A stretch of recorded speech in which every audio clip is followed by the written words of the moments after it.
A very warm welcome to this podcast focused on Algeria and its difficult transition. My name is Arezki Daoud. I am the lead analyst at Arezki LLC, and I'm also the editor of the North Africa Journal. Today is the 18th of June 2019. So, the deconstruction of the Algerian regime of the past 2 decades is underway. At least the public figures who were tasked to administer the country for more than 20 years are now being investigated by judicial authorities that appear to be rejuvenated, but clearly too fast.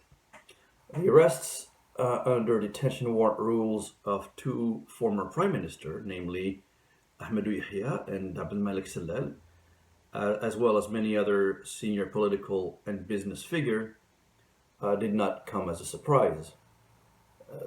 The arrests are just clearly an extension of the earlier arrests of the brother of the now ousted President Bouteflika and the two most senior intelligence chiefs, namely General Toufik Median and Bashir Tattag. The three were allegedly plotting to save the Bouteflika system by reportedly illegally planning the formation of a future presidential system that would have replaced that of Abdelaziz Bouteflika and would have, if I may use this expression, would have saved the furniture, so to speak. But pressure from the street has forced the army command to get involved, in particular after its chief, General Gaid Saleh, was threatened to be dismissed by a plot from the trio that I just mentioned. Gaid Saleh sent, in fact, several public warnings to the three men and others who were with him, but eventually he had to resort to arresting them. Apparently, they really didn't stop plotting. You have to know that the three men who are in a military prison nowadays were not only central to the bankrupt Algerian regime of cronyism and outright terror, but they are ultimately the ones who built a nationwide bureaucratic and support system that kept Algeria completely locked down. They created a system that the Moroccans called El Makhzen when they described their own system of cronyism. In Algeria, they put that system at the mercy of oligarch friends who carved out Algeria as a huge cake just for them to eat and handsomely rewarding their facilitators. The central administration, including the justice and police authorities, were in the hands of their men, from ex-Prime Minister Yahya Sellal to the Minister of Justice Louh, to former Prime Minister Bedoui, to the current Prime Minister Bedoui, who was back then Interior Minister, and dozens of others who now face justice, and others like Bedoui are still in power. Now, below that level, they created provincial and local authorities that gave allegiance and loyalty to them and them only. All bureaucracies from there on were built to essentially constrain any social and economic improvement for the population, but in fact, they were also used to keep the simple folks busy with paperwork, red tape, corruption at all levels. Now, with the Algerian people taking to the streets since the 22nd of February, the system clearly lost its balance. No one predicted the intensity of the public outcry, the public response to wanting to impose Bouteflika for a fifth term.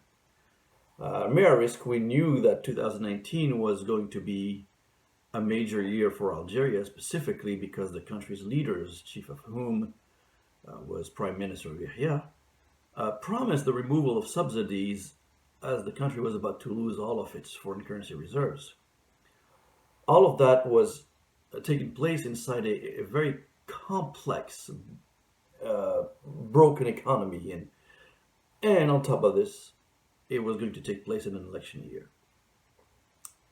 2 to 3 years ago, it was easy for analysts to warn that something will happen in 2019, but not the magnitude. Everyone thought the people were just afraid of expressing themselves with that degree of passion, and obviously we were wrong. Now the Pandora's box is open, and putting the genie back in the bottle is just impossible. In a moment of panic, the Bouteflika system collapsed, and the military had no other option but to be part of the cleanup process, at least for now. The rest we know. Those who could inflict the hardest damage were picked up first. Think of the three men I mentioned earlier, said Bouteflika and the two generals. Then the focus was on the oligarchs who were handled by lower courts. Their incarceration was important because they controlled billions of dollars and could wreak havoc if they were not contained. It is true that their arrest is very much hurting the economy as their companies are essentially frozen. Thousands of workers and projects are clearly idled, and that does not help the country. But it is likely that the transition will require a painful period no matter what. Now, the next phase was to go after the top former political leaders after arresting oligarchs, after putting behind bars the top three ringleaders, so to speak. There's the next phase, and that is to go after former political leaders. But the problem is that the lower courts are legally not able to touch them. Only the Supreme Court could do so. As all in other administrations, however, the Supreme Court was also controlled by operatives appointed by the Bouteflika regime. They were loyal to their masters in the Bouteflika administration, including Said Bouteflika. They would not only not touch the former bosses, as they themselves were likely involved in corruption cases. Therefore, the next steps for the military was eventually to clean up the Supreme Court. And last week, we saw the dismissal of Abdullah Malik as the Advocate General of the Supreme Court and the appointment of younger magistrates there, including a first president of the Supreme Court, a new Attorney General within the Supreme Court, and a new Human Resources in charge. The Ministry of Justice was not spared and also saw a substantial purge with the replacement of the Inspector General, the head of the Judicial and Legal Issues Department, as well as a new president of the Algiers court, and so on and so forth. Now, immediately after these appointments, former Prime Minister Ouyahia and Salal were sent to prison on a slew of corruption charges pending their trial. Now, it's very much tempting to give all credit to General Gaid Saleh, who promised to clean up and drain the swamp, to borrow an expression by the current US president. In one of his earlier speeches, he simply said that the army had damning files against senior officials and it planned to share them with the judicial system. So it did after the judicial system was reshuffled and cleaned up. All the recent arrests were probably driven by the military command and its files. But the question is, where are we going now? What are the intentions of the military commands going forward? Will it abide by the public demand for a wholesale change to the system, or will it come up with something different? Clearly, these are very difficult questions, but needless to say, the military command is under enormous pressure. On the one hand, there are the Algerian people who are absolutely determined to see the fall of the house of cards that is this terrible regime. Then, obviously, there are the internal divisions within the command itself. It would be very naive to believe that all top generals are speaking the same language. Although General Gaid Saleh may be the voice and the face of those generals, many have their own agendas, and several of them, we would assume, may have been part of the Algerian Makhzen and may not like the sudden collapse of the system, largely because they may have been involved themselves. Then there are foreign interests. There is no doubt that the calls for democracy and the rule of law in Algeria are not endorsed by the likes of the United Arab Emirates, Saudi Arabia, and Egypt, to say the least. Any rise in democracy in Algeria is a direct threat to the monarchies of the Gulf and to the Egyptian generals who are cracking down already on the Libyans and the Sudanese. The French obviously have their own agenda.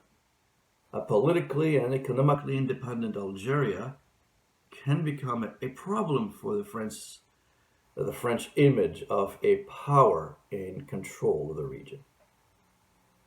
All these regional players and more will do whatever it takes to stop the Algerian people from regaining their dignity and some level of control of their own destiny. Truth, though, is that for the Algerian people, everything that happened since the 22nd of February is absolutely earth-shaking. Let's think about it. In less than 4 months, the good people of Algeria have managed to end the Bouteflika fifth-term rerun charade. They ended the military's attempt to run an election, a hasty election on 4th of July. They put the country's most powerful businessmen in jail. They forced the new judicial system to imprison not one, but 2 prime ministers, an unprecedented event in the country's history. They are cleaning up the mess without one single bullet fired. In many of the protests that we saw since then, as many as 22 million people took to the streets simultaneously. And frankly, if the Guinness World Records officials failed to put that in their book, then something is wrong with them. 22 million is our best estimate. And we know no other nation in history did that kind of event. It is tempting to analyze the ongoing events taking place in Algeria as a pure and sort of simple story of clan warfare, a regime in disarray, foreign meddling, etc. All of that may be true, but none of it would have happened if the Algerian people did not force them to happen. This is clearly a major historical event that will be forever remembered for the new generations of Algerians and even the older one as an event as important as Algeria's independence from France in 1962. So the question now is, what's ahead for Algeria? Despite the hope of what's coming in the long term, the biggest problem for Algeria today is its military command. Not its military, not its army. These are professional guys doing the best they can to secure the country, but the military command. The generals in power are struggling to find a reasonable exit out of the crisis.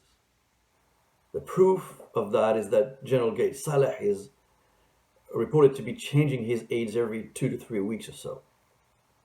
In one speech, he appears reconciliatory and going along with the public demands. In the next speech, he appears intransigent and outright dictatorial.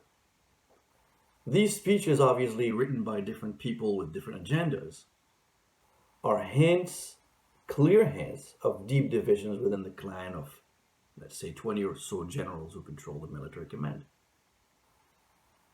From the get-go, and since 22nd February 2019, this phase was always predicted by analysts and politicians to be the hardest part in Algeria's transition. Everyone knew that ousting Bouteflika and some of his cronies would be more or less the easiest part. Not easy, but the easiest part.